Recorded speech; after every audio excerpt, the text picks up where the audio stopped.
ഈശോ മിശിഹായ്ക്ക് സ്തുതിയായിരിക്കട്ടെ. Praise be to Jesus. Hallelujah. Carmel Ruha ministry കുടുംബങ്ങളെ, എപ്പിസോഡ് 7 നമ്മൾ പ്രവേശിക്കുകയാണ്. ഇന്ന് നമ്മൾ കാണുന്നത് വിശുദ്ധ യോഹന്നാന് ലഭിച്ച വെളിപാടിലെ 7 സഭകൾക്ക് എഴുതുന്ന കത്തിലെ തിയത്തീറായിലെ സഭയ്ക്ക് ദൂതൻ എഴുതുക എന്ന് പറയുകയാണ്.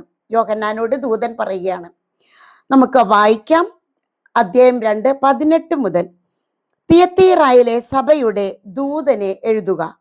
അഗ്നിനാളം പോലെ മിഴികളും പിച്ചള പോലെ പാദങ്ങളുമുള്ള ദൈവസുതൻ അരുൾ ചെയ്യുന്നു.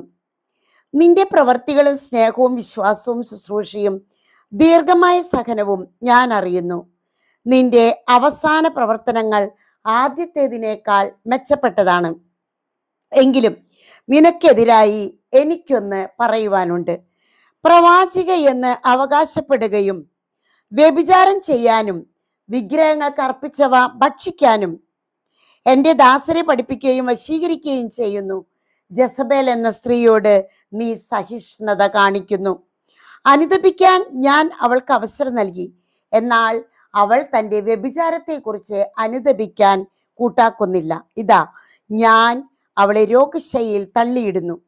അവളുമായുള്ള വേഴ്ചയെപ്പറ്റി അനുതപിക്കുന്നില്ലെങ്കിൽ അവളോട് കൂടെ വ്യഭിചാരം ചെയ്യുന്നവരെയും വലിയ ഞെരുക്കത്തിലേക്ക് ഞാൻ എറിയും. അവളുടെ മക്കളെയാകട്ടെ മരണത്താൽ ഞാൻ ശിക്ഷിക്കും. ഹൃദയങ്ങളും മനസ്സുകളും പരിശോധിക്കുന്നവനാണ് ഞാൻ എന്ന് സകല സഭകളും അപ്പോൾ ഗ്രഹിക്കും. നിങ്ങൾ ഓരോരുത്തർക്കും പ്രവൃത്തികൾക്കനുസൃതം ഞാൻ പ്രതിഫലം നൽകും. സാത്താന്റെ രഹസ്യങ്ങൾ എന്ന് വിളിക്കപ്പെടുന്ന ഈ പ്രബോധനം അറിയാത്തവരും സ്വീകരിക്കാത്തവരുമായി തിയത്തീറായിൽ ബാക്കിയുള്ള നിങ്ങളോട് ഞാൻ പറയുന്നു, നിങ്ങളുടെ മേൽ വേറെ ഭാരം ഞാൻ ചുമത്തുന്നില്ല. എന്നാൽ നിങ്ങൾക്ക് ലഭിച്ചതിനെ ഞാൻ വരുവോളം മുറുകെ പിടിക്കുവിൻ. വിജയം വരിക്കുന്നവനും അവസാനം വരെ എൻ്റെ പ്രവർത്തികൾ ജനപദങ്ങളുടെ മേൽ ഞാൻ അധികാരം നൽകും. എൻ്റെ പ്രവർത്തികൾ ചെയ്യുന്നവനും ജനപദങ്ങളുടെ മേൽ ഞാൻ അധികാരം നൽകും. ഇരുമ്പ് തണ്ണുകൊണ്ട് അവൻ അവരെ മേയ്ക്കും. മൺപാത്രങ്ങൾ പോലെ അവരെ തകർക്കും. ഞാൻ എൻ്റെ പിതാവിൽ നിന്ന് അധികാരം സ്വീകരിച്ചതുപോലെ തന്നെ പുലർക്കാല നക്ഷത്രം ഞാൻ അവന് നൽകും. ആത്മാവ് സഭകളോട് പറയുന്നത് എന്തെന്ന് ചെവിയുള്ളവൻ കേൾക്കട്ടെ. നമ്മുടെ കർത്താവായ മിശിഹായ്ക്ക് സ്തുതി. പ്രിയപ്പെട്ടവരെ, ഇവിടെ നമ്മൾ കാണുന്നത് തിയത്തീറായിലെ സഭ. ഇവിടെ ആദ്യം തന്നെ നമ്മൾ ഇതുവരെ സിസ്റ്റമാറ്റിക് ആയിട്ട് പറഞ്ഞതുപോലെ തന്നെ യേശുവിനെ പരിചയപ്പെടുത്തുകയാണ്. യേശുവിനെ ഇവിടെ പരിചയപ്പെടുത്തുന്നത് അഗ്നിജ്വാലകൾക്ക് തുല്യമായ കണ്ണുകൾ, ഉലയിൽ പഴുപ്പിച്ച പിച്ചള പാദങ്ങൾ എന്ന് വെച്ചാൽ കണ്ണുകൾ എന്ന് പറയുമ്പോൾ കർത്താവ് സകലതും നമ്മുടെ എല്ലാ പ്രവർത്തികളും സകലതും തുളച്ചു കയറി കാണുന്ന ദൈവിക ജ്ഞാനമുള്ള കണ്ണുകൾ.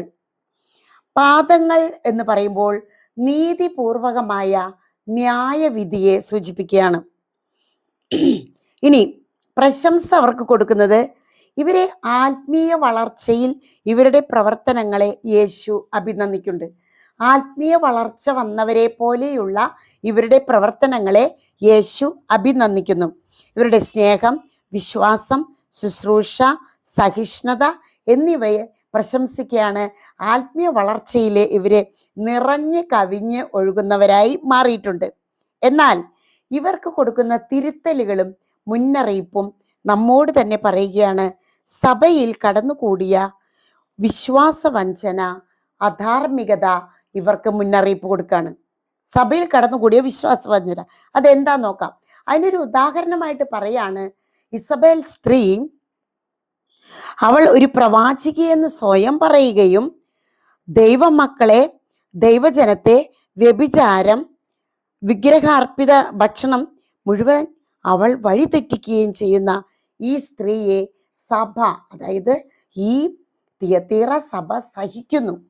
അവളെ അതിൽ നിന്ന് കുറ്റപ്പെടുത്തുകയോ അവളോട് ഒഴിഞ്ഞു പോകാനോ അല്ലെങ്കിൽ മാനസാന്തരപ്പെടാനോ ഒന്നും പറയാതെ തിയത്തീറ സഭ ഈ സ്ത്രീയെ, ഇസബെൽ എന്ന സ്ത്രീയെ അവര് കൊണ്ടു നടക്കുന്നതാണ് ഏറ്റവും വലിയ. അപ്പോൾ അതുവഴി ദൈവജനത്തെ വ്യഭിചാരത്തിലേക്കും വിഗ്രഹാർപ്പിത ഭക്ഷണം കഴിക്കണേൽ വഴി തെറ്റിക്കുകയാണ്. ഇനി മാനസാന്തര സമയം കൊടുത്തിട്ടും അവൾ മാനസാന്തരത്തിന് കൂട്ടാക്കുന്നില്ല. ഈ ദൈവവചനം അങ്ങനെ പറയണേ. ഇനി നമുക്ക് കാണാനായിട്ട് സാധിക്കും, ഇവരുടെ കഷ്ടതകളിലെ എല്ലാം ഇവരെ ദൈവം ശിക്ഷാവിധിക്ക് തള്ളിയിടുന്നില്ല. കാരണം ഇവരെ ആത്മീയമായിട്ട് ഇവരെ വളരെയധികം വളർന്നിട്ടുണ്ട്. പിന്നെ ഇങ്ങനെയുള്ള സ്ത്രീകളുടെ സഹവാസം മൂലമാണ് ഈ സഭ നാശത്തിലേക്ക് കുതിക്കുന്നത്. ഇവിടെ ക്രിസ്തുവിൻ്റെ രണ്ടാം വരവ് പ്രത്യേകമായിട്ട് പറയുന്നുണ്ട്. ഞാൻ വരുന്നത് വരെ നിങ്ങൾ വിശ്വാസം മുറുകെ പിടിച്ചാൽ പുലർക്കാല നക്ഷത്രം, അതുപോലെ നിങ്ങൾക്ക് പുലർക്കാല നക്ഷത്രം, അത് പുലർക്കാല പ്രഭാത നക്ഷത്രം അല്ലെങ്കിൽ ഉദയ നക്ഷത്രം, അതൊക്കെയാണ് അവിടെ സൂചിപ്പിക്കുന്നത്. ക്രിസ്തുവിനെ തന്നെ സമ്മാനമായി നൽകുമെന്നാണ് ഇതിൻ്റെ അടയാളം. ക്രിസ്തുവിനെ തന്നെ സമ്മാനമായി നൽകുമെന്ന് പറയുകയാണ്. പ്രിയപ്പെട്ടവരെ, ഇവിടെ ഇവരെ ആത്മീയമായിട്ട് തിയത്തൈറയിലെ സഭ ഒരുപാട് വളർന്നിട്ടുണ്ട്. പക്ഷേ ചില വ്യക്തികൾ, ഇസബൽ പോലത്തെ സ്ത്രീകളുടെ അവരുടെ ദുഷ്പ്രവർത്തികൾ മൂലം സഭ വിശ്വാസവഞ്ചനയിലേക്ക് പോകുന്നു, വിഗ്രഹാരാധനയിലേക്ക് പോകുന്നു, വ്യഭിചാരത്തിലേക്ക് നീങ്ങുന്നു. അതുകൊണ്ട് തന്നെ ഇങ്ങനെയുള്ളവരെ സൂക്ഷിക്കണമെന്നും ജാഗ്രത പാലിക്കണമെന്നും പറയുകയാണ്. അത് ക്രിസ്തുവിനെ തന്നെ കൊടുക്കുകയാണ്. പ്രഭാത നക്ഷത്രം പോലെയാക്കുന്നു, പുലർക്കാല നക്ഷത്രം പോലെയാക്കുന്നു. Praise the Lord. ഓരോ സഭകളോടും എന്താണ് പറയുന്നതെന്ന് ചെവിയുള്ളവൻ കേൾക്കട്ടെ എന്ന് പറയുമ്പോൾ, ചെവിയുള്ള നമ്മളോട് തന്നെയാണ് ഈ വചനങ്ങൾ, ഇരുതല വായ് മൂർച്ചയുള്ള ഈ വചനങ്ങൾ പറയുന്നത് നമ്മോട് തന്നെയാണ്. നമ്മിലെ തിരുത്തലുകൾ വേണം. നമ്മെ പ്രശംസിക്കുന്നുണ്ട്, മുന്നറിയിപ്പ് തരുന്നുണ്ട്.